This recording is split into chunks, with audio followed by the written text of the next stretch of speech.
Ductile material क्या होता है, क्या आपको पता है? तो समझते हैं। वह मटेरियल जिसको हम खींच खींच कर, जिसको हम टेंसाइल फोर्स लगा के खींच कर उसको हम वायर में कन्वर्ट कर दें। किसमें? वायर में कन्वर्ट कर दें, तार में कन्वर्ट कर दें। तो ठीक है, जिसको खींचने से उसकी लंबाई बढ़ जाती है, वह मटेरियल क्या कहलाता है? डक्टाइल मटेरियल कहलाता है।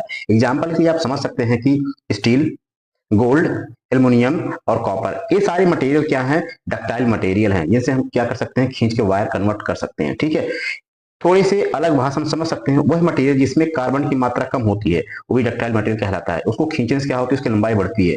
ठीक है, वह मटेरियल क्या कहलाता है? डक्टाइल मटेरियल कहलाता है। एग्जाम्पल के लिए समझिए, यदि कोई मटेरियल है जिसको हम टेंसाइल फोर्स लगा के उसको खींच रहे हैं, तो क्या होगा? वो जो है 45 डिग्री पे क्या करेगा? ब्रेक हो जाएगा। कहने का मतलब है टेंसाइल फोर्स लगाने से जो मटेरियल 45 डिग्री पे ब्रेक हो जाता है, वह मटेरियल क्या कहलाता है? डक्टाइल मटेरियल कहलाता है।